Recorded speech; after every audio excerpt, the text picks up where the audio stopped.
Ladies and gentlemen, very good evening. First of all, apologies for this long delay and the very late evening. Thank you very much for being present here. Actually, Foreign Secretary, who has kindly agreed to join us, has just come out of a meeting which is still going on, chaired by the Honorable Prime Minister, high-level meeting. Without wasting any further time, may I hand over the floor to Foreign Secretary for some initial remarks. And today, given the lateness of the hour, we'll just take a very few questions. Thank you. Namaskar and good evening. As Joint Secretary XP has mentioned, we've just come out of a meeting which the Prime Minister chaired on the situation in Ukraine. The meeting began with an expression of deep regret and condolences on the tragic death of Sri Naveen Shekharappa Gyanagodar, Indian student who was studying in the Kharkiv National Medical University and who died earlier today. The Prime Minister conveyed his deep anguish on the loss of the life of an Indian national. As you can imagine, we remain very concerned about the situation in Kharkiv, Sumy, and adjacent areas which are currently in a conflict zone. Earlier this afternoon, I separately called in the ambassadors of Russia and Ukraine. You would recall that the last time we had a briefing 2 days ago, I did convey to you that I had called in the ambassadors to emphasize to them the need for protection of our citizens, in particular students who are in the conflict zone. They had been given assurances in this regard. Today, I reiterated strongly our demand for urgent safe passage for all Indian nationals who are still in Kharkiv and other cities in the conflict area. As I had mentioned again last time, we have sent a team of officers from our mission in Moscow to the border region of Russia adjoining Ukraine.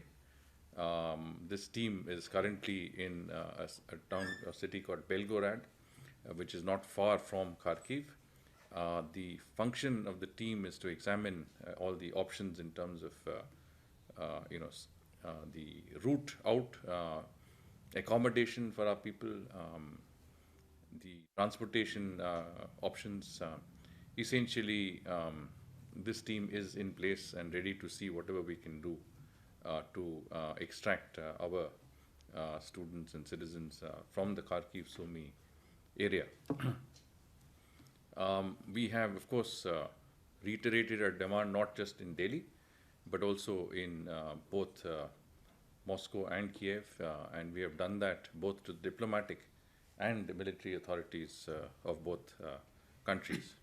Evacuation from Kharkiv is now our top priority. I had also mentioned that we had an estimated 20,000 Indian students in Ukraine at the time that we issued our first advisory. This is the general number of people who are Indian nationals in Ukraine. From that number, 12,000 approximately have since left Ukraine, which is 60% of the total number of our citizens in Ukraine. Of the remaining 40%, roughly half remain in the conflict zone in the Kharkiv Sumy area, and the other half have either reached the western borders of Ukraine or are heading towards the western borders of Ukraine. In other words, they are generally out of the conflict areas, out of harm's way. Now in Kiev, following the lifting of the curfew during the day yesterday and today, our mission had issued an advisory proposing that our students and community members leave Kiev, use trains, use different options to leave Kiev. I understand that since then, all of our nationals have left Kiev. The information with us is that we have no more nationals left in Kiev. Nobody has contacted us from Kiev since. All our inquiries have revealed that each and every of our nationals have come out of Kiev to the extent that we can tell you. I'm talking about citizens. We have also understand that another 1,400 of our citizens who were in this southern town called Zaporizhia, which is also in an expanding conflict zone, have also departed and moved towards the western borders of Ukraine. On the Moldova border, another 400 students have been able to cross through into Moldova and are in shelters there arranged by the MEA team that I had mentioned last time is in place in Chisinau, facilitating their movement from there to Bucharest. Even as we speak, the embassy office in Ukraine is being set up in Lviv, which will enable our embassy teams to spread out to the border areas of Ukraine with Poland, Slovakia, Hungary, and Romania. The idea is that they will be there in person. They should be able to facilitate and assist our citizens who are trying to exit Ukraine into each of these countries and leave the conflict area. We have also sent additional teams. I think we have sent another 25 officers to all of these 4 missions neighboring Ukraine to supplement the very minimum staffing that we have in normal course. You are aware that the Prime Minister has sent 4 senior cabinet ministers as special envoys to each of these countries, and they are already either on their way or in place. And of course, these teams that are there will also supplement all of these efforts that are on the way to assist our citizens in crossing over and also their stay and facilitation in the countries concerned until we can get them on a flight back home. Over the next 3 days, 26 flights have been scheduled to bring out Indian citizens. Apart from Bucharest and Budapest, airports in Poland and the Slovak Republic will also be used. We will mount as many flights as required. A C-17 Indian Air Force aircraft is also expected to fly out tomorrow morning at 4 a.m. And reach Romania, where it will also bring back, repatriate our citizens who are there.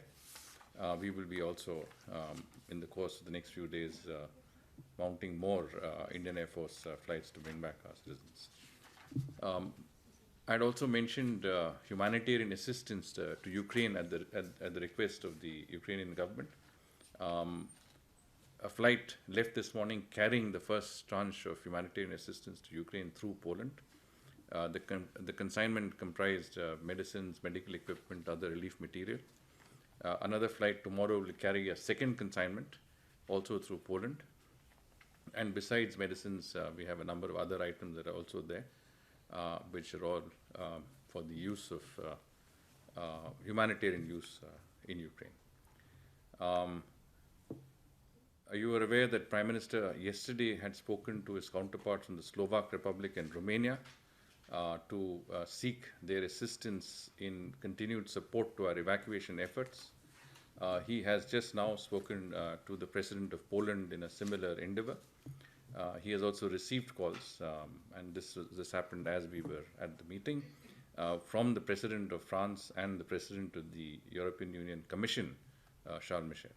So in a sense that, we are certainly reaching out diplomatically to all concerned to ensure the safety and security and protection of our citizens in Ukraine. I think we have examined every possible option. The safe passage that we are seeking is very, very important. I'd emphasize to both the Russian and the Ukrainian ambassadors the importance of providing this corridor, this option to enable our citizens to leave Kharkiv and Sumy. And I think the ambassadors recognized the necessity of getting our citizens out of this conflict zone. And we will be in touch with them in this regard. Thank you very much. Sir, look, I will take a very few questions. I saw your hand first, we'll take 4 on. Okay. Sir मैं मनीष हूँ TV9 Bharatvarsh से. एक बात जो समझ में नहीं आ रही है कि हम लोग लगातार विजुअल्स देख रहे हैं कि सारे एग्जिट पॉइंट पे बॉर्डर पे सैकड़ों स्टूडेंट्स हैं, और जो संबंधित जितनी भी कंट्री है, चाहे रोमानिया हो, पोलैंड हो, या ये सब कह रहे हैं कि हम देने को तैयार हैं। फिर आखिर दिक्कत क्या हो रही है, क्यों स्टूडेंट्स एग्जिट पॉइंट से बाहर नहीं निकल पा रहे? क्या यूक्रेन साइड से कुछ प्रॉब्लम है? उस पर कुछ अगर आप क्लियर कर सकें। Sir, you made two ambassadors, Russia and Ukraine. What is their assurance? Are they going to coordinate for giving us safe passage? And why they are not, leaving the whole, immigration process when the whole country is at war? Why they are blocking the people from going from Ukraine to another country? Srinjo. Sir, about Naveen, according to the information that you have, what exactly happened to him? Yes, sir. And secondly, is there any effort to get the body back as his father has requested, and I think the Chief Minister has also said he's trying to do that. Is it feasible to get that done in the situation that we are now? Foreign Secretary, just wanted to ask, thus far India has abstained from all resolutions that have been seen as criticizing Russia. In the aftermath of today's incident where an Indian student has been killed in what appears to be Russian shelling in Kharkiv, is India reconsidering its position at the United Nations? Thank you. Madam, yeah. Please introduce yourselves, I notice. Yeah. Sir, Polemy from India Today. You mentioned about our team being positioned at Belgorod in Russia, which is about 100 kilometers from Kharkiv. What is the problem that we're encountering in having a safe passage towards Russia to get our students out from Kharkiv, from the eastern side? Last question then. News 18 India से नीरज हूँ sir. आपने कहा कि करीब 4000 लोग सूमी और खारकीव में हैं। खारकीव से कुछ 60 छात्र ऐसे हैं जो हमारी जानकारी में भी है, जो लोग बाहर निकले हैं। तो अगर आपने रूस बॉर्डर पे लोगों को लगाया है, टीम भेजी है, तो फिर वैसे छात्र जो अभी भी कोशिश कर रहे हैं कि दूसरे हिस्से में जाएं, तो उन्हें कोई खतरा नहीं, क्योंकि 100 लोग जो हमारी जानकारी में निकले हैं, वो भी हो सकता था कि वो भी किसी डेंजर जोन में आ जाए। Thank you, sir. Over to you.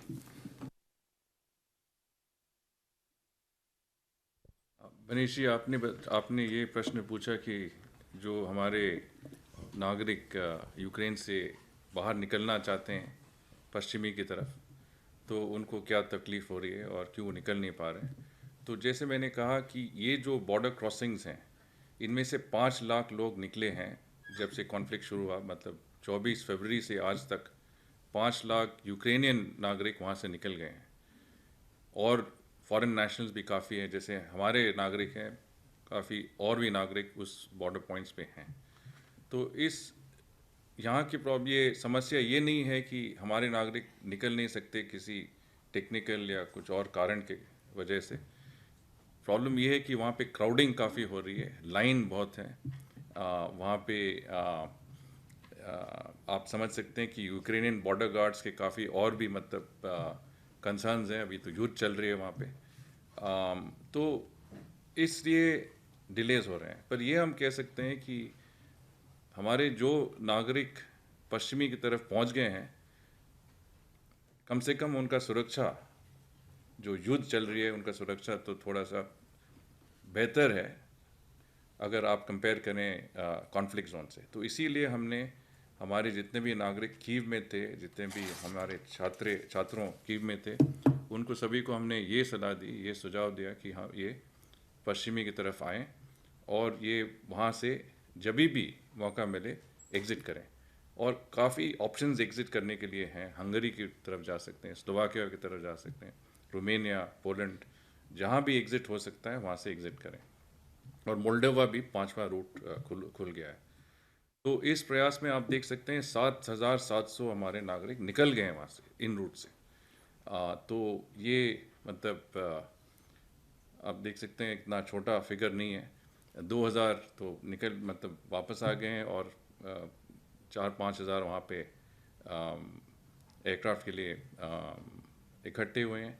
और जैसे मैंने कहा 26 फ्लाइट्स शेड्यूल्ड हैं जो कि अगले 2-3 दिन में इन देशों में जाके हमारे लोगों को वापस ले आएंगे।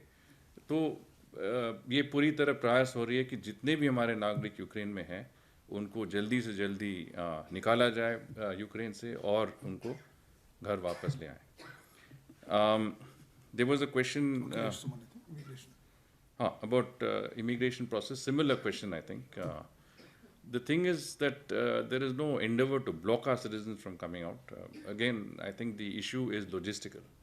There are huge queues of people. There are, lines of vehicles that are at the immigration border points of people trying to leave a conflict zone. And of course, you have to understand that being a conflict zone, there is confusion also. There is no clear-cut control. It is not a normal time that we are trying to, go across a normal peacetime crossing. It's a difficult zone. And in that context, I think we are doing our best possible. As I told you, our embassy in Ukraine has set up office in Lviv. Lviv will give them easy access. Their team should fan out to all these points to assist our people within Western Ukraine. On the other side of the border, our ambassadors and their teams are waiting.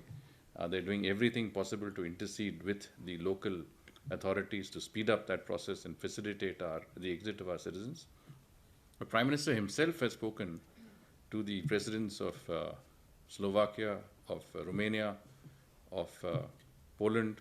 So in a certain sense, it has been taken up at the highest levels. He has spoken to the President of Ukraine, as I mentioned to you. So every effort is being made to make sure that our citizens can come out as speedily and as without with minimum inconvenience. I think one question was about Naveen and his About safe passage. safe passage.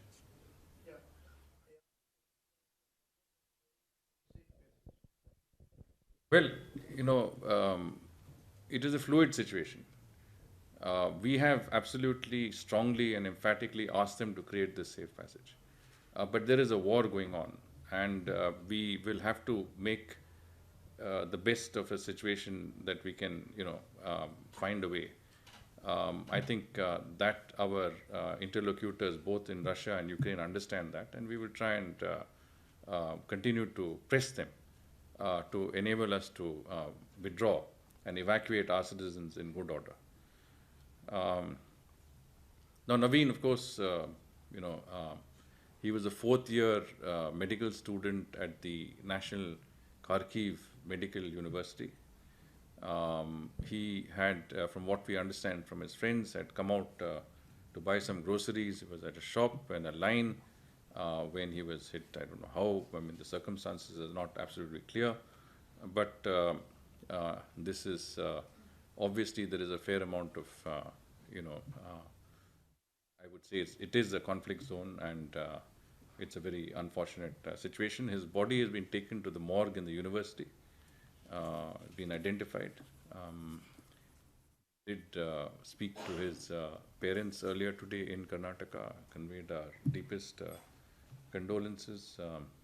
And of course, I think we will not only try and evacuate our nationals from that area, from that conflict zone as soon as possible, but also bring back Naveen's Local authorities. body. So we are in touch with the local authorities in that regard as well.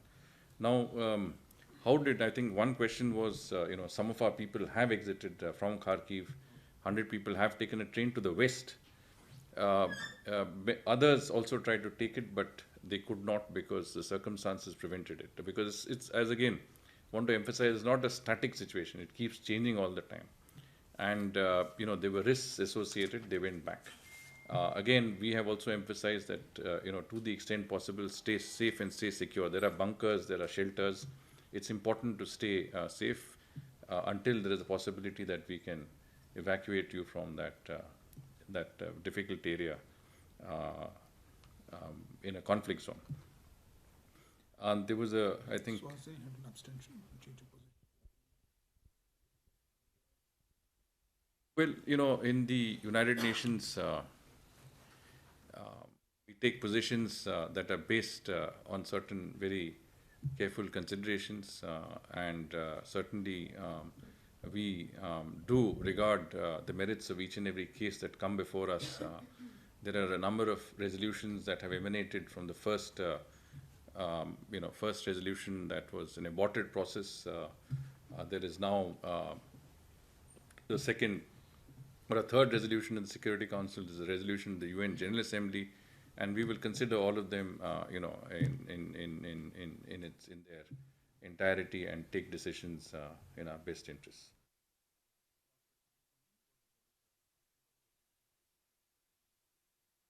I think Paulomi's question was that is there a problem in Belgorod? See, the point is that Belgorod is the closest city to Kharkiv in that area, which is why our team is positioned there. At this point of time, I think it is planning and contingency planning, preparing for that eventuality, which we hope will be very soon, when our people can exit these areas, right? I mean, whether they exit westwards or they exit eastwards, we should be prepared either way, and we are making plans whichever way is possible. Wherever there is an opening, wherever there is that option presents itself, I think we will seize that moment. Thank you. Specifically in relation, is there a problem creating that passage from Kharkiv to the Russian border? Well, the problem is the ongoing conflict. I mean, there is a fairly intense conflict as we speak. You've been watching it on television. We have been getting reports of that conflict. That conflict is intensifying, and whether it's in Kiev or in Kharkiv, and we have to see what we can do. Just trying to get our people in the heat of battle while it rages may not be the best option. I mean, we have to make sure that both the sides are sort of in a position where they can offer us a safe passage. That's what a safe passage is all about, and we are working to secure that option. Thank you very much, sir. I appreciate, sir, your presence. I know it's late in the evening. Thank you very much for joining us for special briefing. We'll continue to bring you updates as we can. Thank you. Good evening.